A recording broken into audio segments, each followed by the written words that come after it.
Fiscalizar e controlar.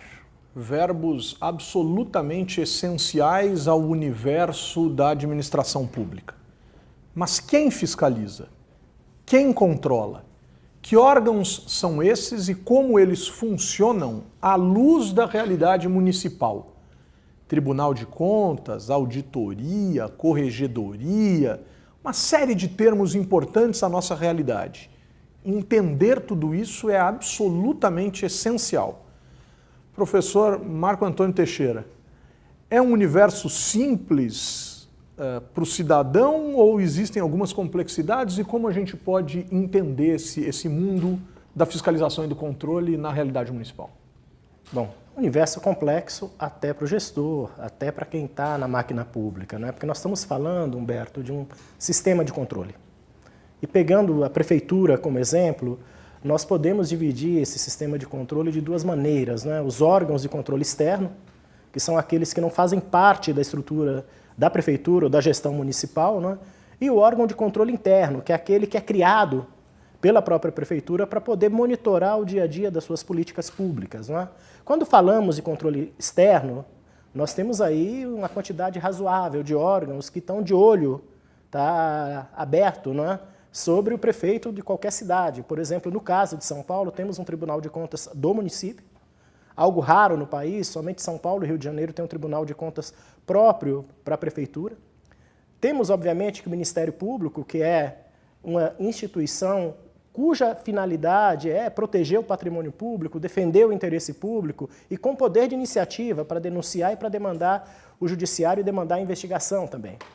E, além disso, temos a famosa Câmara Municipal, o famoso Poder Legislativo, que, dentre as suas funções, também tem a função de fiscalizar e controlar, e não apenas de legislar, não é? Que é a função que nós mais conhecemos. Não é?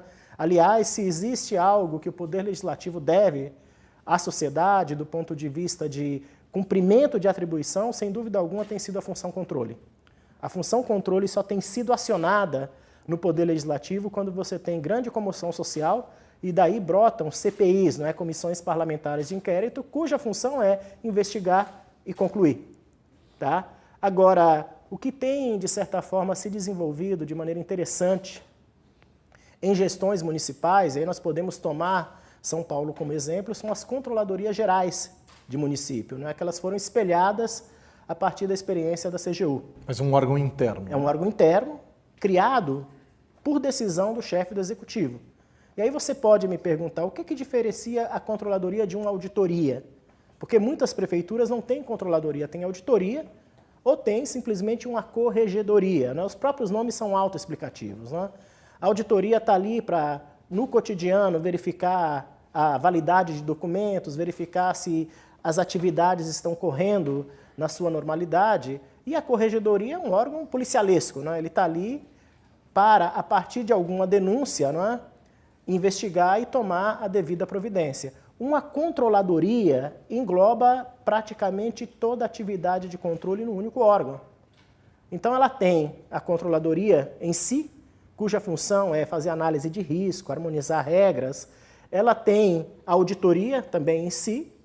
Ela tem a ouvidoria, tá, cuja função é escutar o cidadão, e é por onde hoje entra, em praticamente todos os lugares, o pedido da Lei Geral de Acesso à Informação. As ouvidorias têm sido canal preferencial para que qualquer cidadão, ou qualquer jornalista, ou qualquer advogado, ou qualquer parte interessada, demande ao poder público algum tipo de informação que ele não tem disponível naquele momento. Tá? E tem também hoje algo que tem sido muito interessante para a administração pública, né? Que é uma política de inteligência, baseada no quê? Baseada nos achados, não é? Que pode ser corrupção, pode ser má gestão, para você, a partir disso, formular políticas ou para melhorar a gestão ou para prevenir a corrupção. Então, a controladoria engloba essas grandes, ou essas 4 macrofunções, o que, obviamente, não é obrigação de nenhum prefeito, não é obrigação de nenhum governador, não é obrigação de nenhum presidente, mas é uma decisão política. Ou seja, quem quer fazer um bom órgão de controle interno, pode fazer. Obviamente que isso vai significar o quê? Vai significar você empenhar mais recursos, mas que certamente, Humberto e Fernando, vão ter bons retornos para a gestão municipal. Porque se você pega os achados de erros, não estou falando nem de corrupção, de uma gestão, e a partir deles faz uma política de modernização da própria gestão, obviamente que você vai ganhar em eficiência e vai ganhar também em arrecadação. Agora, Marco, o controle interno, embora tenha essa previsão constitucional, ele é um pouco recente no Brasil em termos de implementação. Você falava do caso de São Paulo, espelhado na CGU. Como nós podemos falar que está o estado da arte do controle interno hoje para além das capitais, nos municípios brasileiros em geral, chegando inclusive nos pequenos e médios municípios? Olha, Fernando, extremamente precário, não é? Primeiro porque todos nós sabemos quais são as capacidades que os pequenos municípios têm.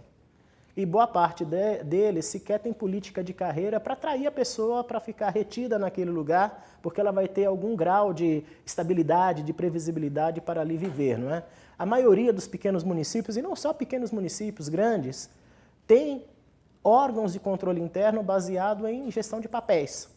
Simplesmente para verificar se o dinheiro foi destinado para aquele lugar e por meio de nota fiscal, qualquer coisa dessa natureza, verificar se aquilo que ele foi destinado é realmente aquilo que ele foi gasto, o que não necessariamente garante absolutamente nada, não é?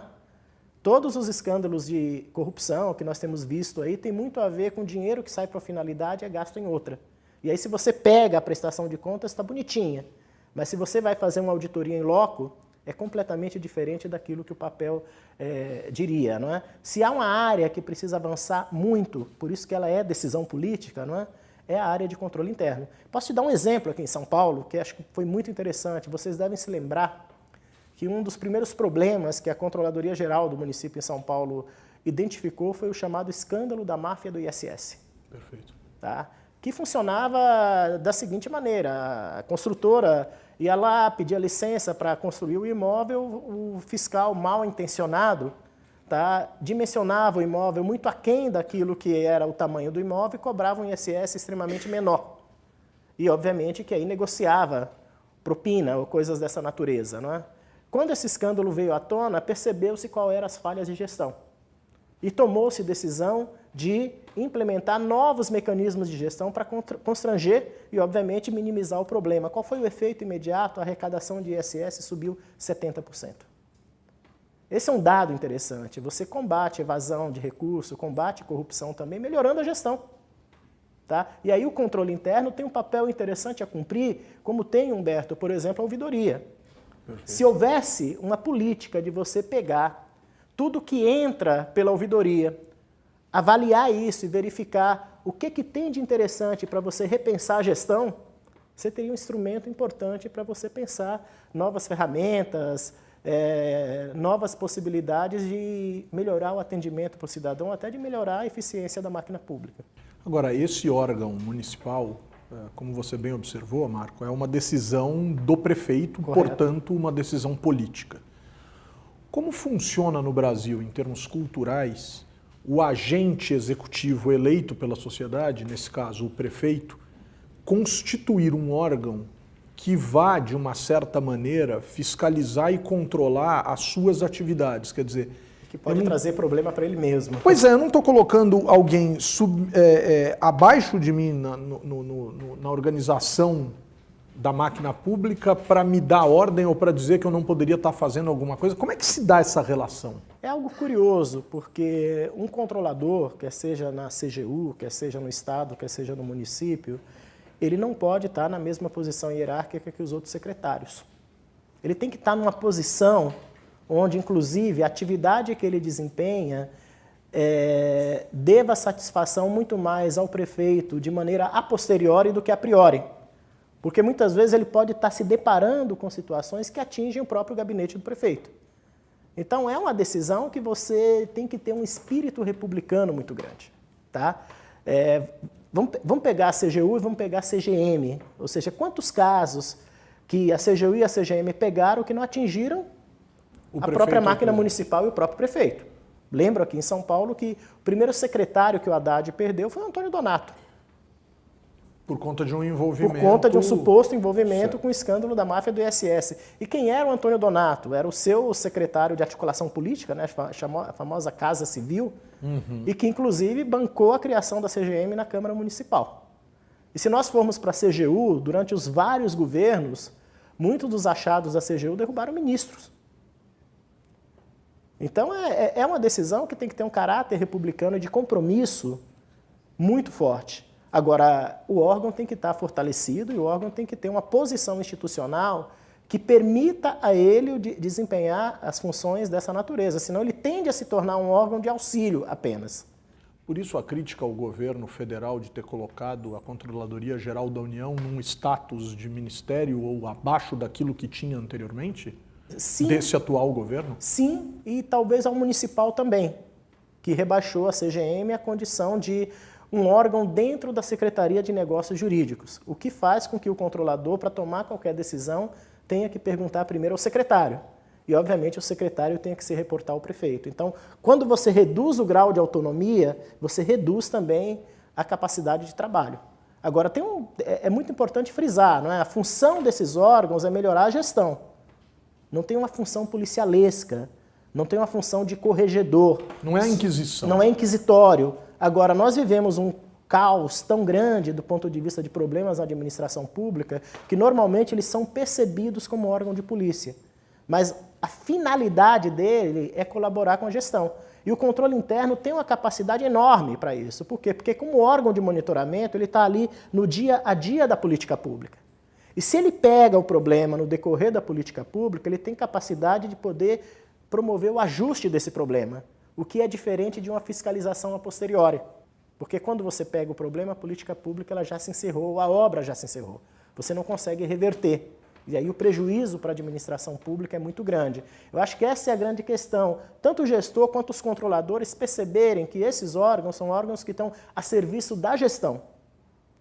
E não, obviamente, a serviço de perseguir servidor, perseguir gestão ou qualquer coisa dessa natureza, né? Agora, óbvio, se durante a atividade de monitoramento for pego algum tipo de erro, tem que ir adiante, não tem jeito. Por isso que muitas atividades da Controladoria Geral da União são articuladas com a Polícia Federal. Por quê? Porque chega num determinado momento que você fala, olha, daqui para frente o problema é maior do que o problema de uma controladoria. E por isso que aqui no município de São Paulo, quando eclodiu o escândalo da máfia do ISS, quem encaminhou quando o ponto ultrapassou as limitações do trabalho da CGM foi a Polícia Civil. Por quê? Porque se você se deparou com o fato, não tem jeito. Ou você enfrenta, você vai ser acusado de prevaricação. Ô Marco, deslocando um pouco o nosso debate do controle interno para o controle externo, como que nós poderíamos hoje falar da atuação do controle externo, os tribunais de contas do Estado, e no caso municipal, São Paulo e Rio de Janeiro, em relação às prefeituras? Há um processo de relação da atividade de controle interno com controle externo? Como que nós poderíamos caracterizar esse trabalho? Bom, começando pelo fim, tá? O controle interno, ele tem obrigação de prestar contas ao controle externo toda vez que algum tipo de problema é identificado, sob acusação, inclusive, de ter prevaricado caso não faça isso, não é? Nós não temos um sistema de controle coordenado, mas, obviamente, que a atividade do controle interno, ela alimenta o controle externo, vamos tratar o controle externo primeiramente como Tribunal de Contas, né? E os tribunais de contas como órgãos auxiliares do Legislativo, obviamente que no momento de relatório, de apreciação de contas, tem que colocar isso no relatório para que o Poder Legislativo vote as contas do Executivo. E é bom nós lembrarmos que dentro dos tribunais de contas tem um órgão muito específico chamado Ministério Público de Contas, que a partir dali analisa todo o problema que compete à decisão do Tribunal de Contas e pode fazer denúncia ao Judiciário imediatamente também. Então, não tem uma coordenação organizada, mas essa coordenação acontece com algumas sobreposições, tá? Quase que naturalmente. O que é interessante, Fernando Coelho. Vamos pegar o exemplo de São Paulo. Tá? Esse é recente, tá? E remete-se ao ex-prefeito Paulo Maluf. O prefeito Paulo Maluf se vangloria muito de ter tido todas as suas contas aprovadas pelo Tribunal de Contas do município. Ele coloca isso como um selo de qualidade. Tá? Aí o Ministério Público, mesmo tá, diante disso, resolveu investigar as obras do túnel Ayrton Senna. que foram aprovadas numas das contas pelos tribunais de contas. E ali o promotor pegou o quê? Indício de superfaturamento. E foi adiante. E aí nós sabemos até onde ele chegou, tanto que o ex-prefeito Paulo Maluf ficou um tempo preso na Polícia Federal. E o filho dele, se não me engano, até hoje não pode sair do Brasil, tá? Por conta de evasão de recursos, essas coisas todas, né? E recentemente um banco que, de maneira irregular, né, à margem da lei, repassou esse dinheiro, teve que negociar com a prefeitura uma multa gigantesca para a prefeitura não processá-lo, né? Então, essa ação do Ministério Público gerou uma condenação na justiça para o Paulo Maluf, que o Tribunal de Contas deu um outro destino. Tá? Então, muitas vezes, dois órgãos de controle se debruçar sobre uma mesma questão é muito importante. Tá? Tem muita gente que fala, não, onde começa o papel de um, terminou o papel do outro. Isso não necessariamente garante que as coisas funcionem de forma adequada. Né? Agora, pegando especificamente sobre os tribunais de contas, óbvio, ali tem um conjunto de problemas que clama por reformas. Eu elegeria 3 problemas. Né? Primeiro, não dá para nós termos ministros e conselheiros mais recrutados da forma que são. Hoje, 83% do Conselho de Tribunais de Contas, incluindo os ministros do TCU, vieram da noite para o dia da atividade política. O que significa isso? Eu posso pegar 2 exemplos, né? Vamos pegar o Robson Marinho, que era conselheiro do Tribunal de Contas do Estado de São Paulo, hoje afastado pela Justiça por denúncia de ter recebido propina da Alstom, né? Ele era secretário da Casa Civil do Mário Covas. E o secretário da Casa Civil faz o quê? Faz a defesa do governo. É o articulador político do governo. No dia seguinte virou fiscal. Por quê? Porque foi nomeado pelo Mário Covas e aprovado pela Assembleia Legislativa conselheiro do Tribunal de Contas do Estado. Esse é um exemplo. Eu posso pegar um do governo Lula. José Múcio Monteiro era o quê? Ministro das Relações Institucionais do governo Lula. Qual era o papel do ministro das Relações Institucionais? Fazer a articulação política do governo no Congresso. Virou ministro do Tribunal de Contas da União, ou seja, saiu de defensor para fiscalizador do próprio governo. Não dá para nós mantermos mais esse tipo de situação. E aí nós estamos vendo aqui 2 casos gravíssimos. Né? 2 semanas atrás, a Folha de São Paulo trouxe a delação de um executivo da Andrade Gutierrez, dizendo que 5 dos 7 conselheiros do Tribunal de Contas do Estado supostamente recebiam propina da Andrade Gutierrez para fazer vistas grossas à obra da Andrade Gutierrez, sobretudo no metrô. E nós sabemos o quanto de acidente em obras no metrô tiveram, recentemente, inclusive, com morte. Não é? E o caso mais grave agora é do Rio de Janeiro. Nós temos de 7, 5 presos, e o 6º só não está preso por quê? Porque ele foi o delator. E o caso do Rio de Janeiro é mais grave ainda porque o Estado está quebrado há algum tempo. Não é? E o Tribunal de Contas tem como função zelar pela boa gestão fiscal do Estado. E aí a pergunta que fica é, onde estava o Tribunal de Contas do Estado do Rio de Janeiro esse tempo todo, que não percebeu isso? Onde está agora nós sabemos, né? Pelo menos parte dos seus dirigentes. Então essa é uma primeira questão, ou seja, tem que rediscutir aí só por uma PEC, né? Porque esse modelo de divisão de escolha dos conselheiros está constitucionalizado, tá? Tem que rediscutir essa questão. Você tem inclusive familiares, né? Escolhidos por governadores. Você tem na Bahia um caso de um pai que colocou o filho. Ele se aposentou e o filho assumiu a vaga no Tribunal de Contas do Estado. Tá? Se você vai para o Tribunal de Contas de Alagoas, Humberto, acho que 3 ou 4 são irmãos de ex-governadores. E temos algumas aberrações também. Por exemplo, no Piauí, o ex-governador Wilson Martins, indicou a esposa dele. Ele era governador, a esposa era fiscal do governo. E a indicação foi aprovada. O Ministério Público conseguiu liminarmente suspender, mas depois a Assembleia Legislativa derrubou a liminar. No Maranhão, a Rosiana Sarney, ela queria sair do governo antes do término do mandato. Só que ela estava brigada com o vice-governador. Abriu uma vaga no Tribunal de Contas do Estado. Ela indicou o vice-governador. Para se livrar dele na linha sucessória. E, obviamente, que ele foi premiado com tudo isso. Não é? Por quê? Porque o cargo de conselheiro ou de ministro tem o mesmo status que cargo de ministro do Supremo ou do STJ. Status salarial e status de garantia. Né? São inamovíveis, não podem ser tirados, só se aposenta com 75 anos de idade. Aposentadoria integral. Aposentadoria integral, aquela coisa toda. Então, esse é o segundo problema que também esse problema precisa ser enfrentado e está na ordem do primeiro problema também. Um segundo problema é que os requisitos são os mais genéricos possíveis, né? Tem dois que não explicam nada e permitem tudo.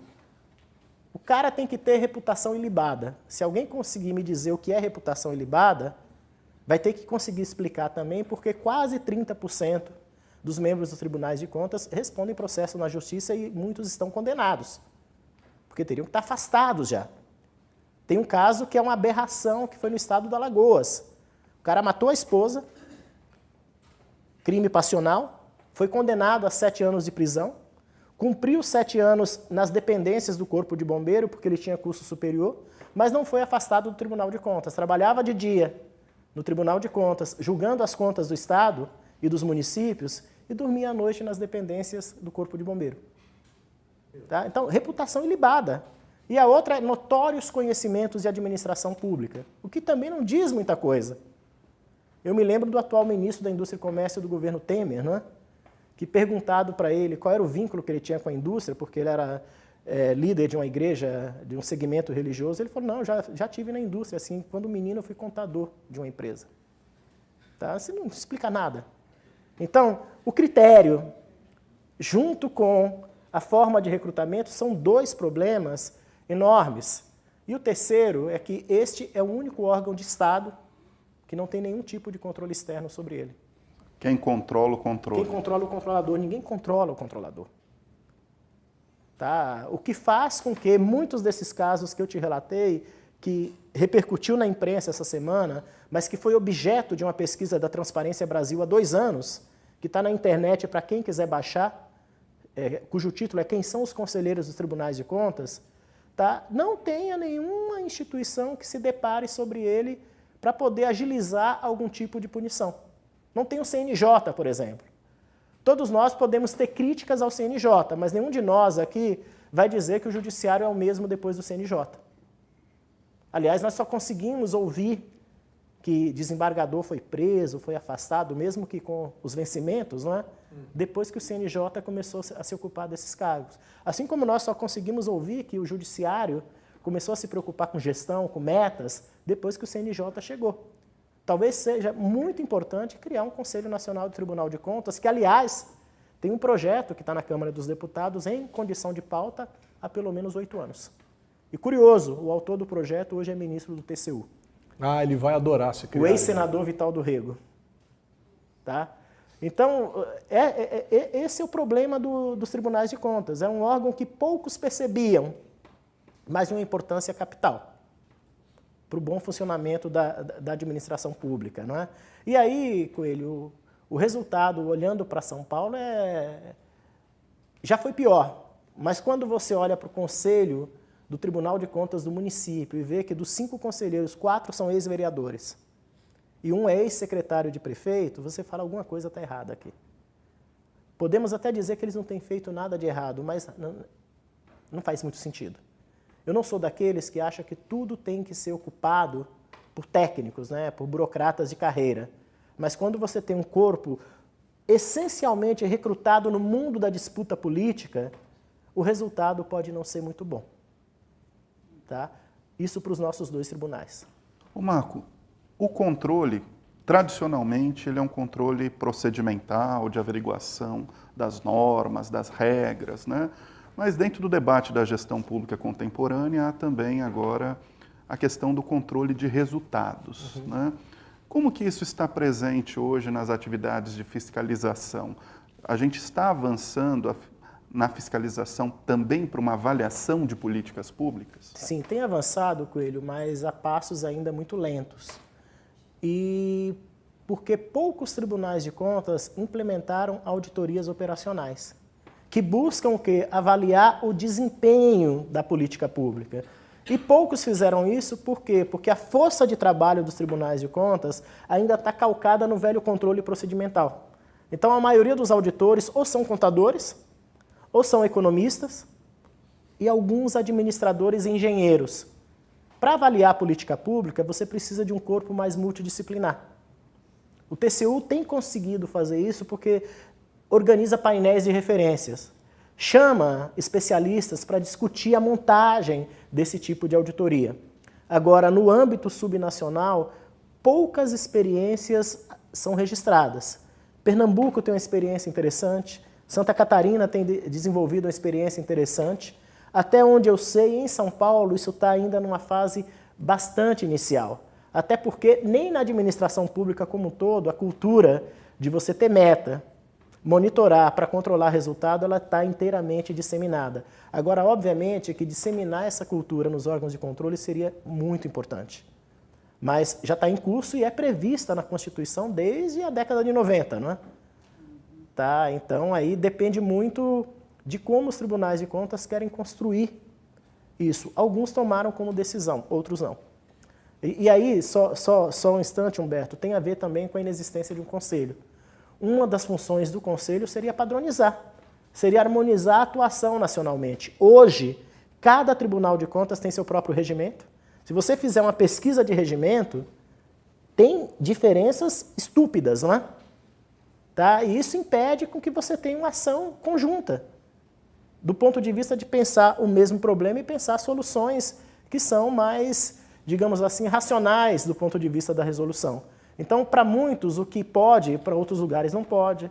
Para muitos, aquilo que de certa forma o servidor não pode adotar procedimento em outro estado pode. Então, o conselho agiria também nessa direção. Muita gente pensa que o conselho teria caráter só punitivo, por quê? Por conta do momento que a gente vive. Parece que todo mundo clama por punição. Mas assim como o CNJ, o conselho também viria para poder melhorar a gestão e criar, digamos assim, ações mais compartilhadas entre esses órgãos, que são 34 no país, né?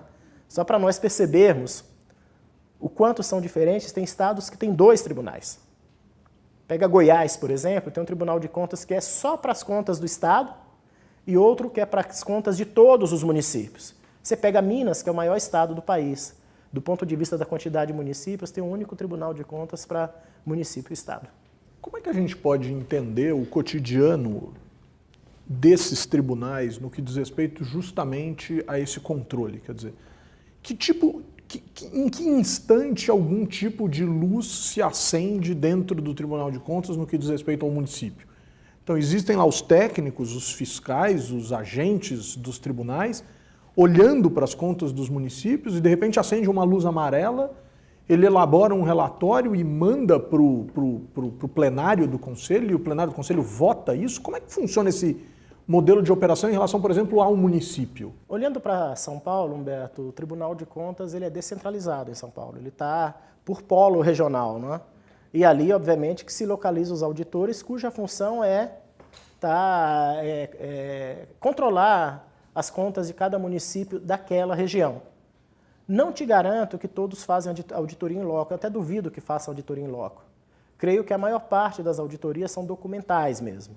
Eu creio que as auditorias em loco, elas se justificam hoje mais por denúncia ou por algum tipo de situação que exija algum posicionamento do tribunal porque alguém demandou. Tá? Agora, nós temos 2 estruturas, uma é dos técnicos, os auditores, não é? Ou que vão a campo, ou que analisam o documento e que produzem um relatório. Perfeito. Esse relatório não é o definitivo, ele produz um relatório para o conselho. E aí vai ter um relator. Aí o conselho, dentro do conselho tem um relator, que faz um outro relatório a partir do relatório do auditor, e é essa que é a palavra final. Algumas pesquisas já mostram que existem, em muitos casos, divergência entre aquilo que o auditor apontou ao ir no próprio local e aquilo que foi a decisão final do próprio conselho. Agora, suponhamos que o conselho, de alguma forma, siga a ideia aí do auditor e que exista efetivamente um problema. Qual o papel da Câmara Municipal nisso? Quer dizer, ainda tem alguma ação promovida pela Câmara Municipal nessa história? Vamos lá, né? Tem um tratamento que é diferente. O Tribunal de Contas julga a conta de todos os tomadores de despesa e não vai para a Câmara Municipal. A do chefe do Executivo... especificamente a do prefeito? A do chefe, a sua equipe, não é? Tá. Ele aprecia, ele não julga. Quem julga é a Câmara Municipal. O Tribunal de Contas, na apreciação, ele pode tomar a posição pela rejeição das contas, mas a Câmara Municipal pode derrubar a rejeição. Agora, o tomador de despesa, que não é da equipe direta do prefeito, ele pode ser condenado diretamente pelo Tribunal de Contas. Inclusive, ficar inelegível, uma vez que o tribunal pode mandar ele para o cadastro, né, de gestores com irregularidades. Por isso a lista, a tal ficha suja, exatamente, dada pelos tribunais de contas. Que já mudou o resultado de eleição em muitos lugares, inclusive. Então, nesse sentido, tendo em vista que os tribunais de contas têm uma característica fortemente política e que, em relação aos prefeitos e à sua equipe, ao seu secretariado, cabe a decisão final à Câmara Municipal, então nós temos duas etapas com forte conotação política em relação à fiscalização e ao controle desses agentes. Que pode ter forte conotação política. Que pode ter, sem perfeito. dúvida. Sem dúvida. E olha, você conhece tanto quanto eu, boa parte das câmaras municipais estão na mão dos prefeitos. Ou seja, pode ser um problema lá no tribunal, mas lá na Câmara dá para reverter. Tá? O que não significa que o prefeito errou ou que ele acertou, porque muitas vezes uma decisão do Tribunal de Contas ela pode estar amparada em situações que são extremamente técnicas, mas do ponto de vista da justiça são injustas, né? Tá? O que clama um pouco por essa primeira questão que eu coloquei para vocês como problema. Um tribunal só com corpo político tende a julgar só politicamente, sem considerar aspectos técnicos. Um tribunal só com aspectos técnicos tende a não considerar realidades e particularidades que levaram àquela decisão, que por mais que ela tenha descumprido algum ritual, era uma decisão que, do ponto de vista da justiça, atendia mais ao interesse público naquele momento. Então, esse equilíbrio ele é extremamente necessário. Eu fico com a impressão de que a ação do cidadão, controle do controle disso tudo, está muito mais na pressão sobre os vereadores do que qualquer outra coisa. Sem dúvida. E aí até eu perguntaria, então, Marcos, qual é o papel do controle social hoje em relação ao controle interno e ao controle externo? Como as pessoas podem acessar esses órgãos? Porque geralmente eles são mais herméticos, fechados, não é? Então, aí tem uma outra diferença, Coelho. As controladorias têm tido políticas de transparência, de dados abertos, inclusive, que permite a muitas pessoas monitorarem para onde estão indo os gastos públicos, né? E, a partir disso, acionarem ouvidorias, que podem ser um instrumento do controle social, demandar o quê? A atividade do controle institucional.